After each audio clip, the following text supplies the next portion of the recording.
8월 달 하면은 우리가 광복절이 있잖아요. 사실 우리나라 이 광복절은 이스라엘 백성들로 말하자면 6월절 같은 거예요.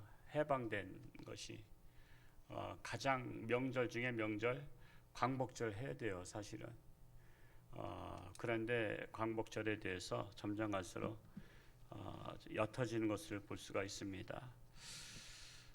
오늘 말씀 바로 그거예요. 이 이스라엘 백성들이 북이스라엘과 남유다로 갈라졌을 때 북이스라엘은 아수르에 의해서 BC 722년도에 멸망했어요.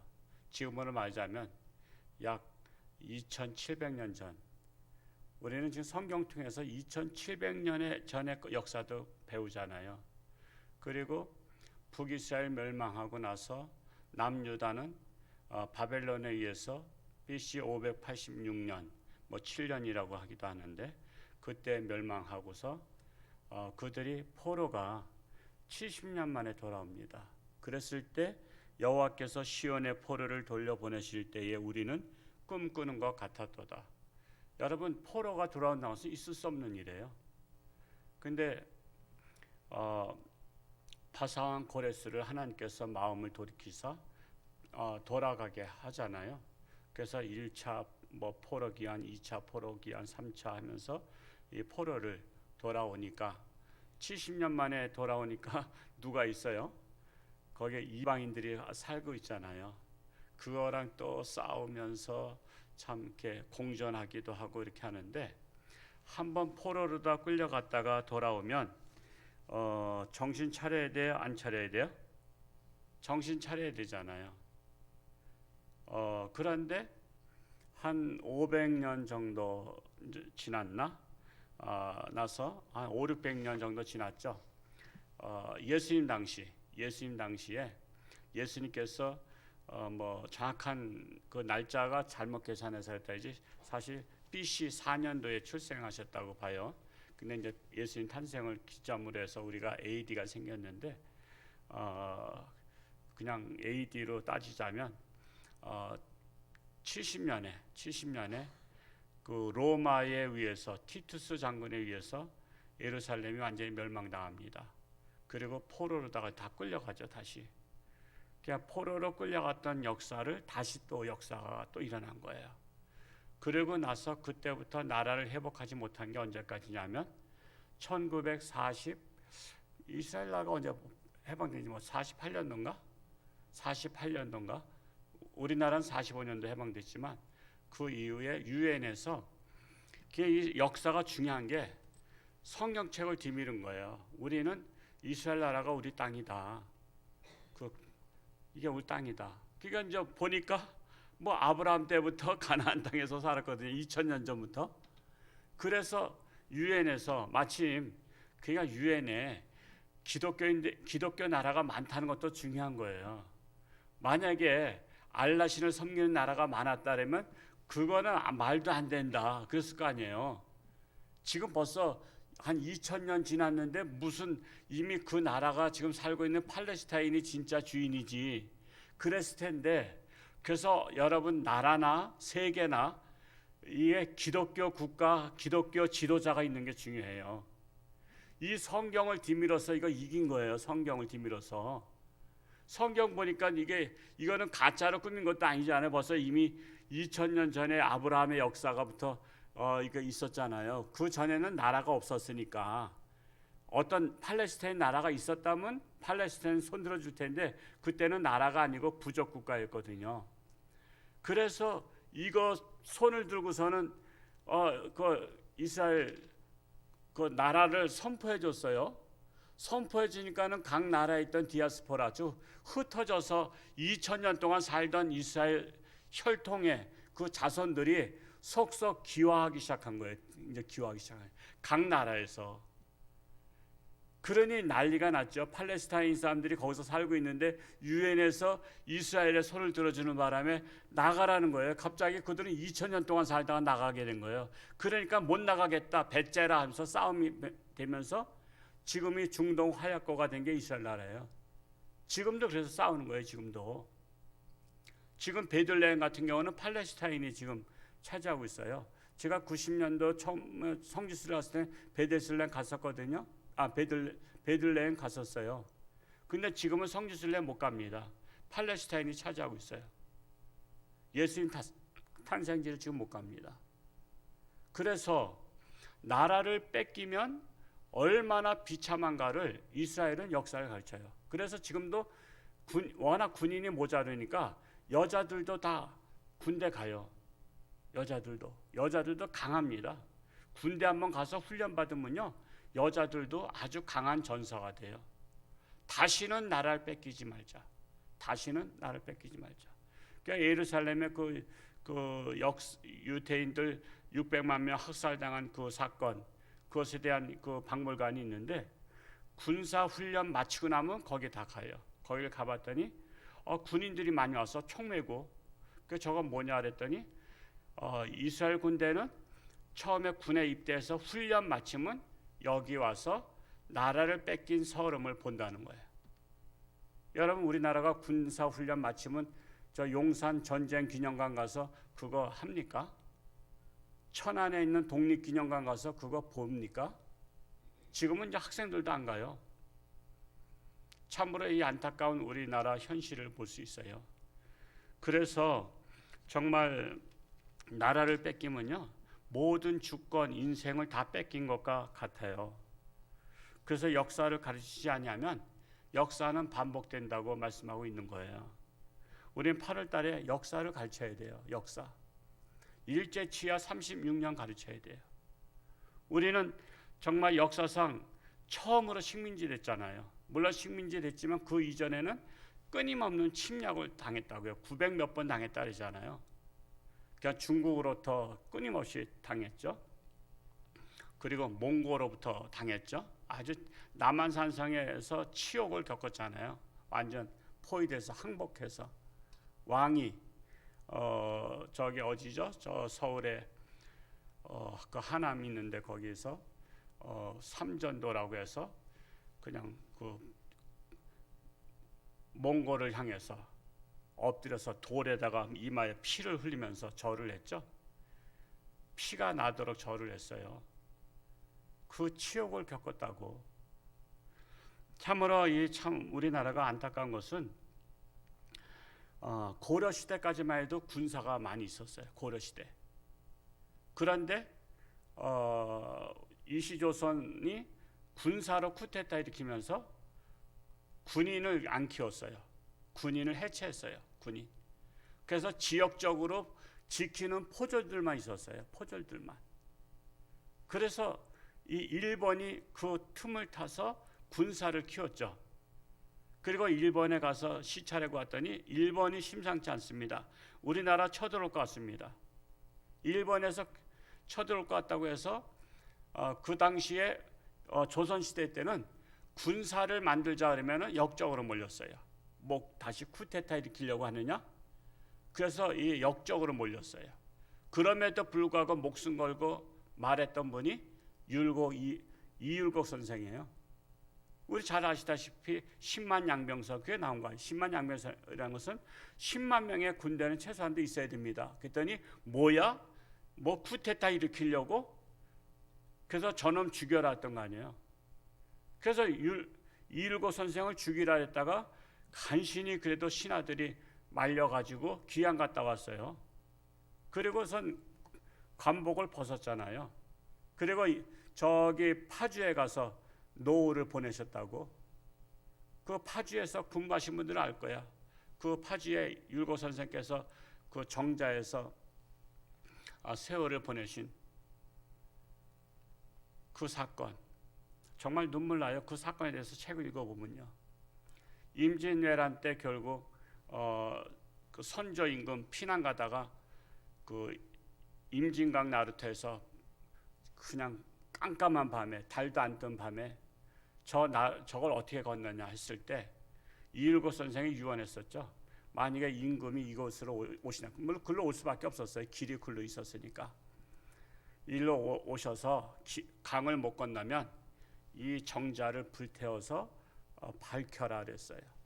그래서 이율곡 선생이 그 정자를 짓고 정자를 나무에다가 아주 기름을 먹였어요. 기름을 먹여가지고 이 불길이 금방 꺼지지 않도록. 그래서 선저 임금과 신하들이 그 불을 밝힌 것을 보고서 그 강이 보이니까 거기서 강을 건넌 거예요. 그러니까 일곱 선생은 해안이 있는 분이죠. 글로 피난 올 걸 분명히 알았어요. 그러면 정신 차려야 되잖아요. 그러고 나서라도 군사를 키워야 되는데 군사를 안 키웠어요. 그러고 나서 1910년도 한일 합방됐죠. 그리고 일제 치하 36년을 치욕을 겪었어요. 그러면 정신 차려야 되잖아요. 그런데도 정신 못 차리고 우리 남한은 군사를 안 키웠어. 뭐 탱크 한 대 없었다니까. 그러니까 군사를 안 키우니까 어떻게 돼요? 북한으로부터 그냥 남침 당했잖아요. 그러니까 속수무책으로 당한 거 아니에요. 서울을 3일 만에 뺏긴 거 아니에요. 그냥 저 밑에까지, 그 대구까지. 그래서 그 강을 기점으로 해서 거기가 무슨 강이죠? 낙동강. 낙동강 하면 또 오리알 생각나네. 왜 낙동강 오리알 이러면서 하여튼 낙동강까지 갔잖아. 그걸 또 그래도 또 우리 또 백선엽 장군이 작년에 돌아가신 분이 거기서 3개 사단 물리쳐가지고 그 막은 거 아니에요. 1개 사단이 3개 사단 물리친다는 게 쉬운 일이 아닌 거 아시잖아요. 한 사단이 지금은 몇 명인지 모르겠어요. 한 10,000명 정도 대략 되죠. 그러니까 3만 명을 이긴 거예요. 10,000명이 3만 명을 이긴 거야. 그렇게 이기고서 우리나라가 뺏기지 않은 거예요. 그러면 군대가 정말 다시는 뺏기지 않으려면 그래서 국방부가 제일 튼튼해야 되는 거야. 국방부가. 우리나라는 남의 나라를 침공한 나라는 아니지만 우리나라 DNA는 남의 나라를 뺏는 그 DNA는 별로 없어요. 근데 방어하려고 하는 DNA도 없어. 막으려고 하는 DNA도 없어.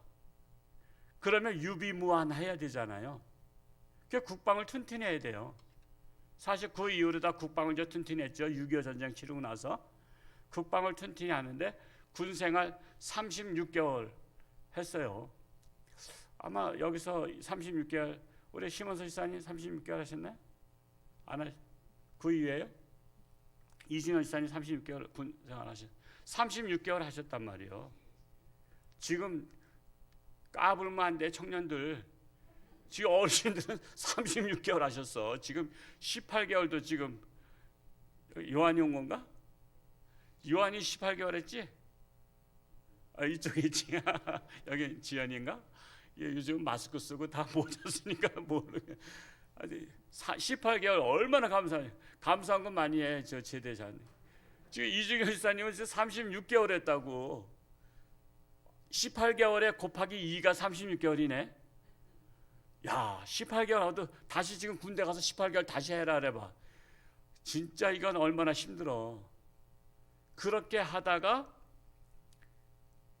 저는 33개월 했어요. 제가 그래도 33개월 한 사람이요. 이래봬도 33개월 했는데 지금 맨날 공약하잖아. 내가 대통령 되면 군생활 줄이겠다고. 이게 나라 망조야. 나라 망조. 사실 군생활 안 하면 얼마나 좋아. 근데 우리나라가 그럴 수 있는 상황이 아니잖아요. 피치 못할 사정으로 군대 가는 거지. 누가 군대 가는 걸 좋아할 사람이 누가 있어요. 솔직히 가장 젊은 나이에. 그래도 나라가 있고 나서 뭐가 있잖아요. 그래서 여러분 지금 16개월로 또 줄이자 그러잖아요. 16개월로. 아예 군대를 아마 없애자고 하는 사람이 나올 거야 앞으로는. 그래서 자꾸만 미군 철수하자고 저 제주 해군기지 강정마을 해군기지 없애자고 사드 배치 철수하자고. 사드 배치는 뭐냐면 방어용이거든요. 방어 공격용이 아니에요. 저쪽에서 미사일 쏘면은 하늘에서 이걸 맞춰서 폭파시켜 버리는 거야. 이 사람들 사는 곳에 떨어지지 않도록. 근데 그거를 우리나라 젊은이들이 지금 사드 배치 철수하라는 거 아니야. 그러니까 막는 것을 없애라는 거야. 우리가 안 막으면 평화가 온다는 거야. 우리가 군인이 없으면 평화가 온다는 거야. 전쟁 훈련 안 하면 평화가 온다는 거야. 그래서 지금 어제 김정은이 동생 여동생이 지금 한미 훈련 하지 말라고 또 하명했어. 그래서 지금 나라 지금 대통령이 지금 고민하고 있대. 이거 김여정 말을 듣자니 국민들이 또 이거 저기 할 테고, 이거 안 듣자니 또 이거 저기 하고. 저희가 청와대 전화할 수 있는 라인이 있다면 내가 금식기도 40일 금식기도 들어가라 할 것 같아. 지금 우리나라가 여기까지 왔어요. 우리는 역사를 가르쳐야 돼. 역사를. 우리 자녀들한테 8월달 그냥 마냥 아무 생각 없이 놀게 하지 말고 역사책들을. 그래서 참 우리가 이 독서 카페가 이거 클럽이 있어야 돼. 독서 클럽. 저 도심리교회가 독서 카페 오픈식을 했어요. 지난 며칠 전에 금요일 날인가. 거기는요, 목사님이 그 동네 사람들하고 한 달에 한 번씩 책을 읽고 와서 토론을 해요.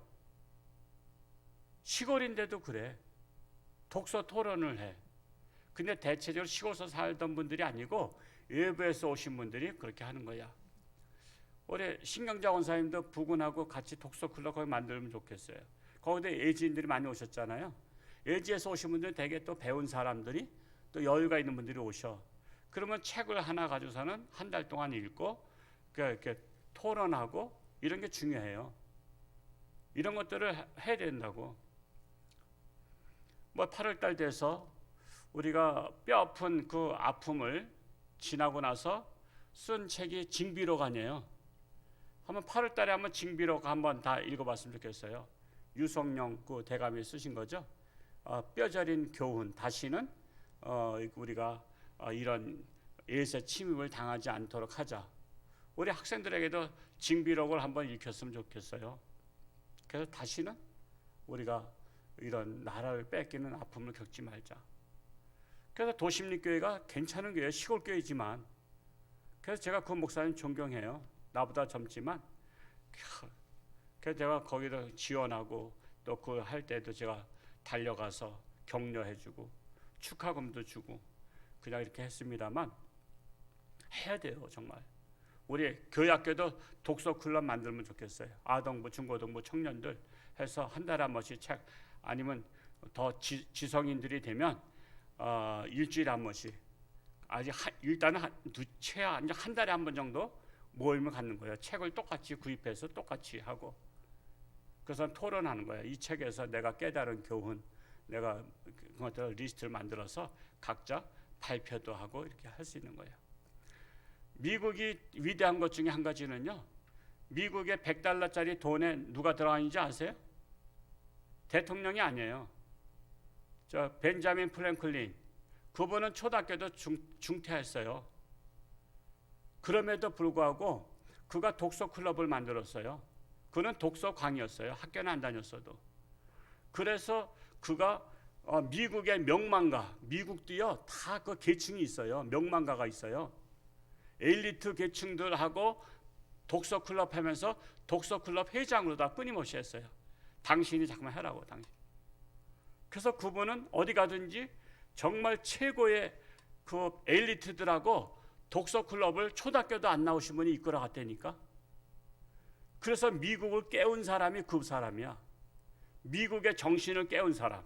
그래서 미국에서 벤자민 프랭클린, 그 사람은 대통령도 못했지만 그 사람을 가장 존경하는 일이야. 그래서 $100 돈에 그분의 그 사진을 넣은 거야, 그림을. 벤자민 프랭클린 한번 애들한테 읽혀보세요.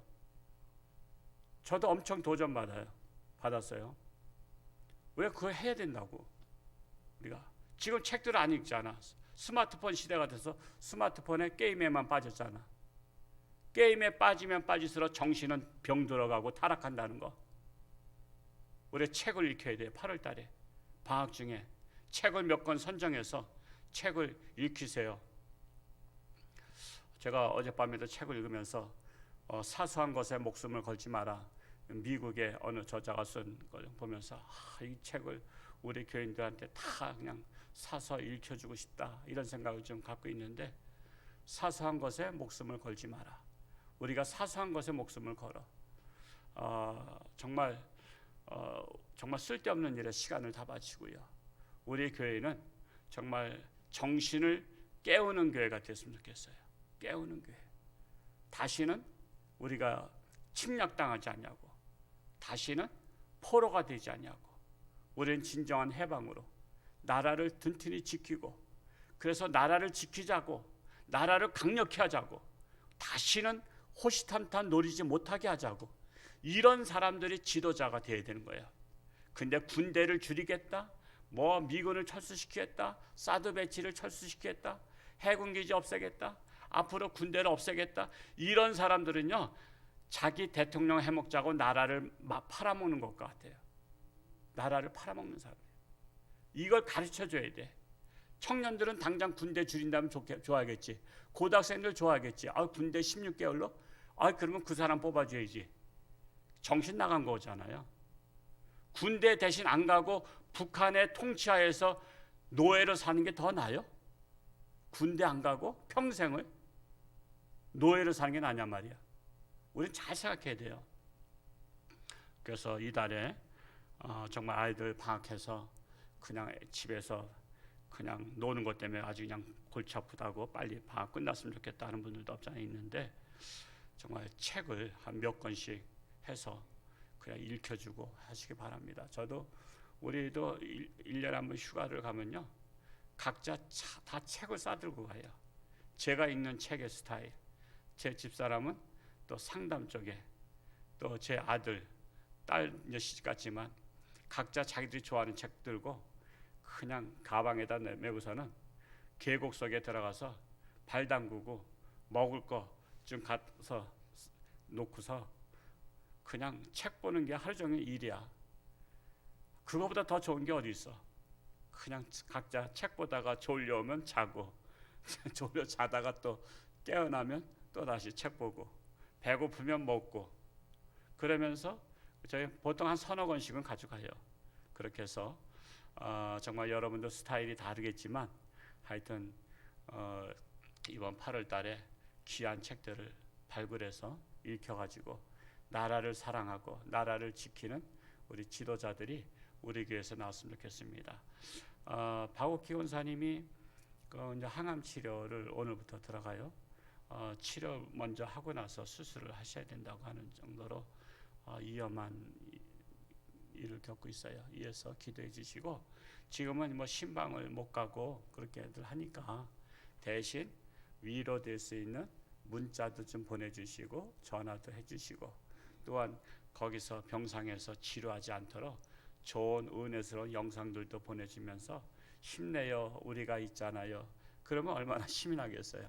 이지민 사인도 지난주 수술하고 왔지만 정말 고생 많이 했어요. 그 병상에 있어 보니까 정말 시간이 하루가 열흘 같아. 저도 중환자실에 들어가 있으니까 하루가 10분이 시간이 이제 한 2시간 지났나 했더니 10분밖에 안 지났어. 그 정도로 시간이 안 가고 지루해요. 그래서 우리가 이러한 때는 서로 아픈 환자들 위해서 기도해주고, 또 이렇게 좋은 글도 넣어주고 찬양도 넣어주고 이렇게 하면서 힘낼 수 있도록 북돋았으면 좋겠습니다. 기도하겠습니다.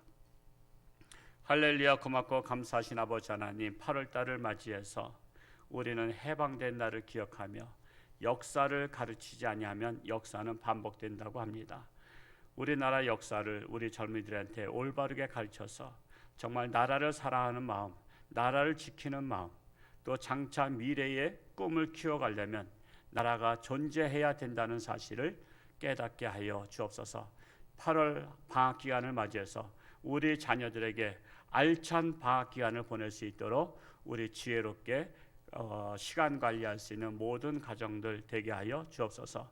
이제는 또한 육신의 질병으로 항암 치료하는 권사님, 하나님의 능력의 손길로 함께하여 주옵시고, 치료하는 광선을 바라사 깨끗함 받고 건강해서 하나님 영광 돌리게 하여 주옵소서. 뿐만 아니라 많은 환자들 위에도 하나님께서 함께 하시고, 또한 코로나 전염병으로 인해서 고통당하는 많은 분들 가운데도 하나님을 바라보며 의지하며 승리할 수 있기를 원합니다. 이렇게 또한 하나님 앞에 귀한 감사의 물들인 손길들마다 감사가 넘치는 가정들로 삼아 주옵소서. 이 8월 한 달도 하나님께서 함께 하시고 동행하여 주시옵기를 예수님의 이름으로 감사하며 기도하옵나이다. 아멘. 하늘에 계신 우리 아버지,